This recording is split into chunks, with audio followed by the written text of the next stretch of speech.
Welcome back to our channel. I have a special guest with me today, Bethany, aka B. How are you today? I'm great. Thank you. Thanks for having me. Wonderful. I'm so glad you can join me today to talk about living abroad with kids. So, my question first, how many kids do you have? I have three children, Three three young children. children. Hmm. Okay. So, when you decided to move abroad, did you already have three kids at the time? I had two kids at the Two time. kids. I had a baby and a little 3-year-old at the time. Wow. Wow. So what made you decide to move abroad? For me, the primary motivator was economics. I've Hmm. been a remote worker since the year 2000, and Okay. so I can live anywhere. And already I had moved from my hometown of Seattle, Washington, which is one of the most expensive cities in the United States, to Lauderhill, Florida, which is near Fort Lauderdale. And I just realized that I can live anywhere. I could hack the economics of the situation and bring United States money to a place with a much lower cost Hmm. of living. And really, the moment my second child was born, our bills started being more than what I was earning. Oh, And wow. I was already working two jobs. I'm an engineer too. Like, this is just a norm. This is like the state of affairs of the United States. Right. And so at that point, it was time to pull the trigger on all the research that had been done about where are the places that I could live abroad with good internet access and and afford my life. But then there were secondary motivators. One was a safety motivator, for Hmm. sure, and another was that I had the unique opportunity as a virtual worker to give my children a more cosmopolitan growing up experience.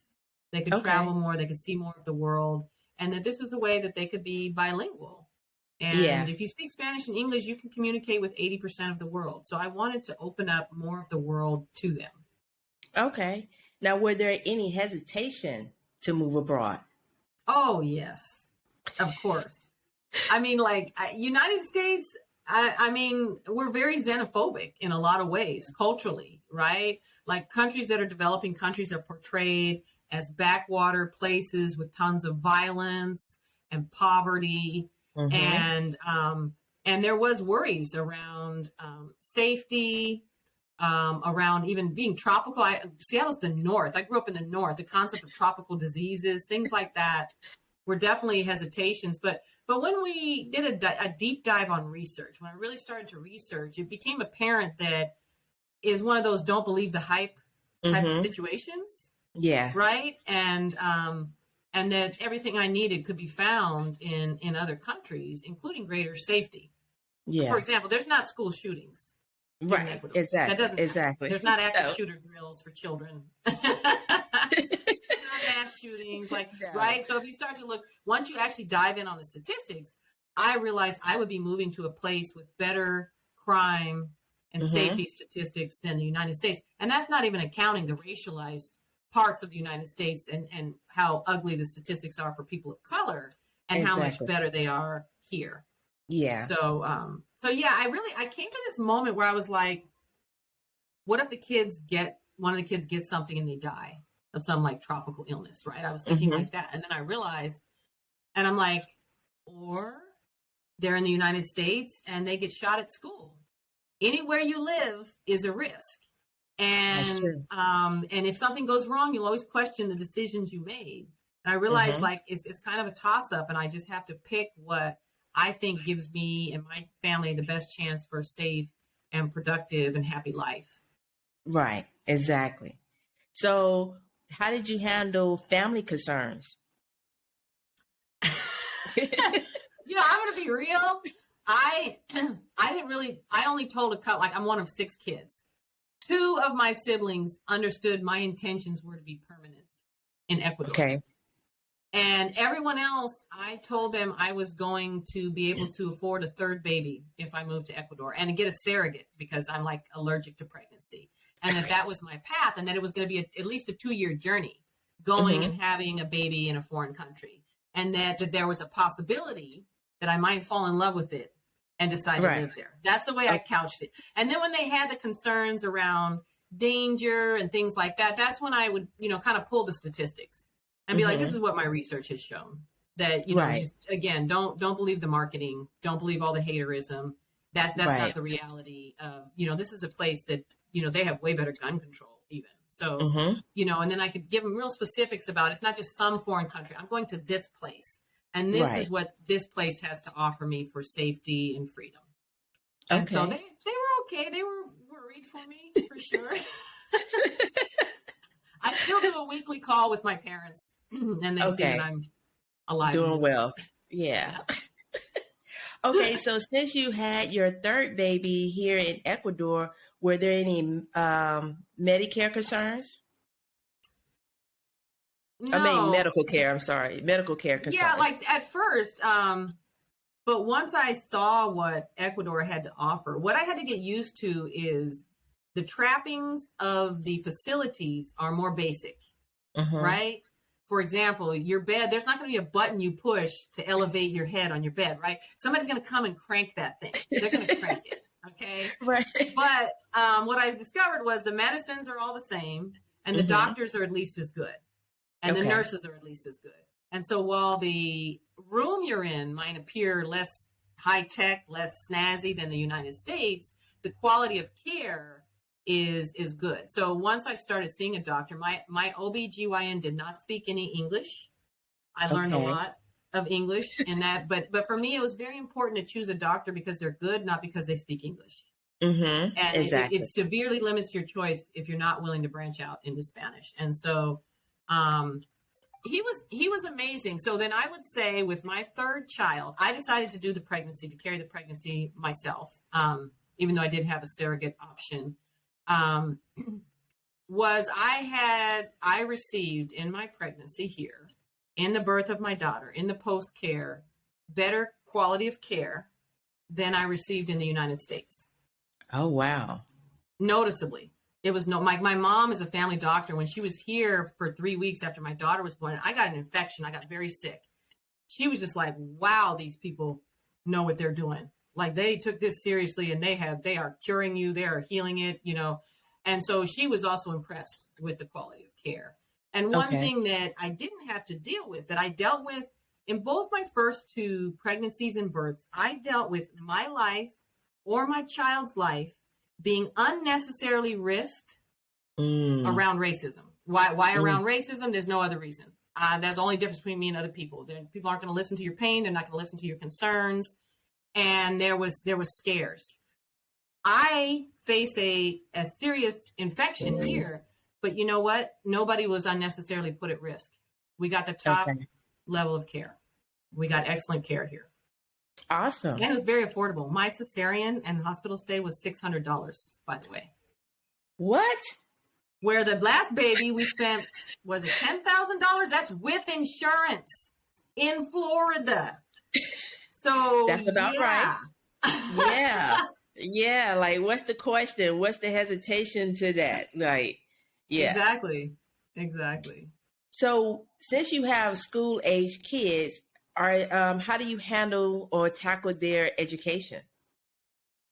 Right now we're in an interesting model. At first, when my oldest kid turned 5, I put him in a school. I put him in a bilingual school because he didn't speak Spanish yet. And I wanted him at any point in the day to be able to find someone he could communicate with no matter what. And so that was a bilingual school, which was very affordable. It was $120 a month was tuition. And he loved it. Then I put my next kid in that same school and she loved it. And there they learned beautiful Spanish. They learned to read Spanish. We did that routine, including putting the third that I had in the preschool there until the pandemic hit. And then the pandemic hit and I pulled everyone out and I put them in a homeschool program. Mostly because the whole world experienced the pain of dealing with people who don't know how to deal with remote learning, right?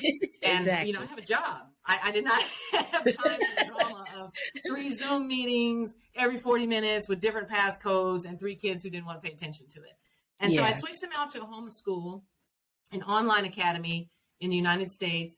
And that worked well, and had them study with their caregiver their Spanish for a year. And then after that, once they started presential school, I actually loved the flexibility of the online school. To be able to travel with them when I wanted to, B, for them to study at their own pace. And so now on the other side of that, what we have is a hybrid routine. They study their English online academy in the mornings. And with a facilitator, I pay a university student. There's a lot of people here who speak English. I found a university student who speaks English. Very, comfortable fee for that. And then in the afternoon, I found a facilitator for Spanish, and they study the Ecuadorian curriculum in Spanish. And then one day a week, we partnered with a local school, and they go to that school. It's a bilingual school. They go to that school. They get their social. They run around. They sing songs with their classmates. And that's the routine we're in now, which really works for me. Most expats, there's like a split. The majority end up with their children in a bilingual school. Mm-hmm. And again, like I said, the bilingual schools are anywhere from $90 to $300 a month. It's very affordable. And like $300 is like, that's the really expensive ones. It's much more normal to be under $200 for a very good bilingual school. That's what most people are doing. And there's a few who do homeschool with their children, often the folks who like to travel extra or have kids on the spectrum, that type of a thing. One thing I will say is, again, a lot of times I say, just don't believe the hype. Right. So the educational system here might not be ranked very highly. They recently had a couple universities that got ranked in the top in the world. Right. But in general, they don't necessarily rank highly. But again, that is colonial prejudice. That's colonial prejudice. Mm-hmm. Often rankings of schools is around equipment or their position in the world with developing countries. And what I found here is that education is better than what they received in the United States by a lot. And it's almost like Ecuadorians have something to prove around education. And so then they are incredibly serious about their education here. They are not playing around. Like, you are going to learn it. You're going to do a great job. You're going to learn everything. That's how they are with it. And so the education is actually excellent. It's excellent here. Okay, awesome. Well, do you have a hard time finding activities for them to do? At times, not really. It can feel overwhelming at times, because it's just like everything works a little bit differently, right? Yeah. Like in Seattle, I can do an online search for stuff in my neighborhood. Things are going to pop up. That's not the way it works here, right? No, here's walk over to the local park at the right hour and see this football soccer team and be like, hey, so you guys accepting new members, and you get it that way. Or you have to follow the local newspaper on Facebook to see announcements for what's happening. So it can be an adjustment for how to plug in to the community, but it's here. And I have found really good activities for them. Like, they do karate, and they've been to several national tournaments, and they really enjoyed it a lot. My kids also do dance, and they enjoy that. And they've had the opportunity to do a few performances. I recently found a basketball team that I'm going to sign them up for with their little friends. Okay. Yeah. So it's just how you plug into it is a little bit more show up. Like, you want beach volleyball, you saw some people playing beach volleyball, you need to stop by the beach while they're playing beach volleyball and say, hey, so what's up with the beach volleyball? Like that. Okay. So they haven't had any issues learning a new language? No, they haven't. Okay.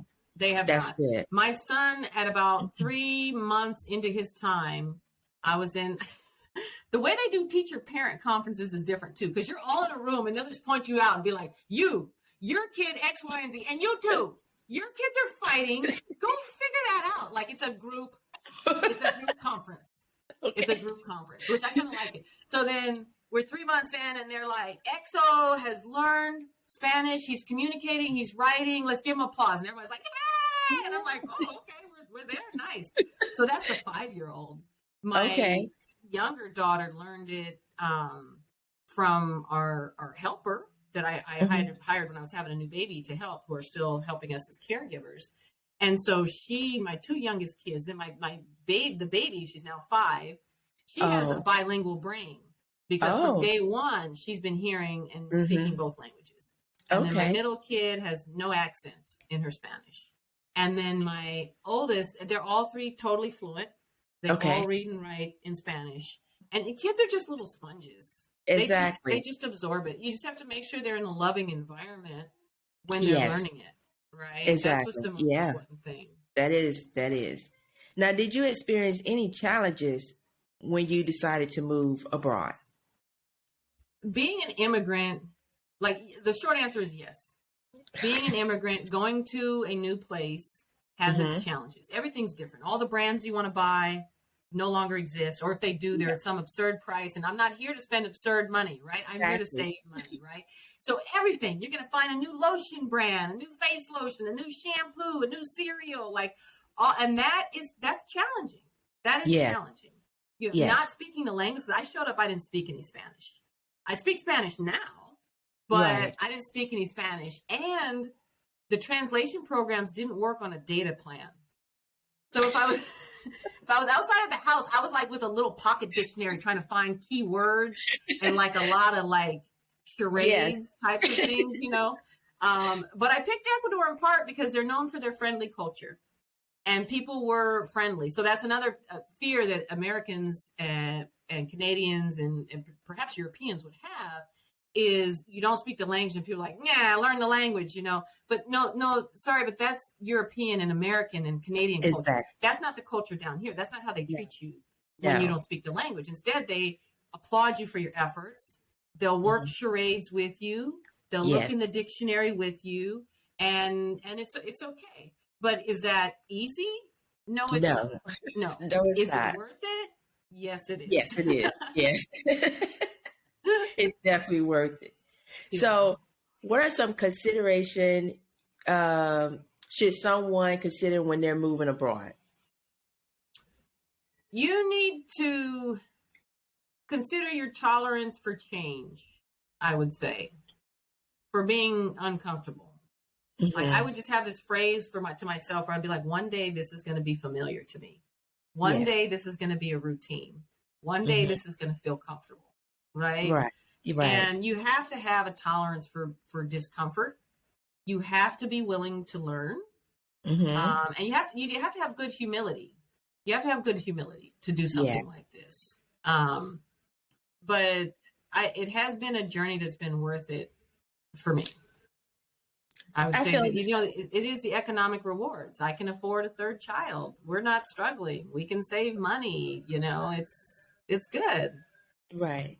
So, what suggestion will you give someone who was looking for a caregiver or a live-in caregiver for the kids? Well, when it comes to your kids, be prepared to fire people. In general, this is my in general advice. All right, Okay. because you can bond with somebody, but don't put somebody with your kids that your kids don't like. This is just Okay. like avoiding abuse, avoiding unhappy kids. 101 that I see a lot of parents ignore. If your Mhm. kids don't like the person, get them out of your house. Even if Okay. your kids cannot express why they don't like the person. Often kids cannot verbalize abuse. They Mhm. can't. And so, in general, if somebody's going to care for your kids need to like that person. Your Right. kids need to like that person. And that person needs to be respectful of you. Way Mhm. I found my people was through reference. And that's a Okay. really good way to find it. You ask the community, the people you know. You can ask in the expat. Like I've seen people drop something in our expat Facebook group. Like I'm looking for a housekeeper. I'm looking for somebody to care for my kids. And then the suggestions come in and use Mhm. those references. And the people Right. that worked for me worked for someone else before, had good reviews from that person, you know, and Okay. then they came into my home and I had cameras for a while too. Like I Oh, do not play. These people I worked with my understand. children under cameras. They've been with me for 5 years now. Two of those, there was Mhm. cameras as a part of the situation, you know, and they need to be comfortable with that you're going to check on them, that they Mhm. take direction, you know, and then just play it by ear and be prepared to be like, sorry, it's not a good fit. That's an okay thing and keep working. So I would say go by reference, ask your Okay. local community of expats for suggestions, people that you know, and go from there because that's how almost everyone I know has found people. It's not the same. You don't put an ad in like a care.com and somebody Right. pops up. That's not how it works here. But No. it's totally possible to find great help. I don't know anyone who's been like, oh my God, I can't find anyone. That I've never heard that. Never happens. Right. And so Right. there's good folks here, but that's how you find them. Okay. So we're coming to the conclusion of the interview. Do you have any advice for someone who may be looking to move abroad? One is be prepared to learn the language of the land. It might take time, and that's okay, but it's worth it to learn the language. It's an important part of being in the culture. It's an important part of being able to communicate with your kids' teachers, with your caregivers, with your doctors. You need to learn the language and just be gentle with yourself. I do one Duolingo lesson a day. And in that, plus immersion, I speak Spanish now. Mm-hmm. And so it's not like right now, don't break yourself 3 hours a day. Don't do that. Just a little bit at a time. Commit to yourself that if you do it a little bit at a time, you'll learn the language. That's one piece of advice. My other piece would be, I and the other expats I know raising children here are very happy here. Our kids are very happy and healthy, and it's been good for us. So I would say if you're considering it, do consider it. Do consider it, and know that on the other side, while things are weird and different, eventually they become familiar and wonderful. And I highly recommend it. If your life is flexible enough to take your children abroad and live away from your home country and hack the economics of it, where you can save money and be safer, then do it. My advice is don't let fear hold you back. It is worth facing the fear to come and do this new adventure. Exactly. Well, B, thank you for joining me today to share your journey living abroad with kids. I'm sure the information you've shared with us is very beneficial to our viewers. If you like the video, please like, share, and subscribe. Bye. Take care.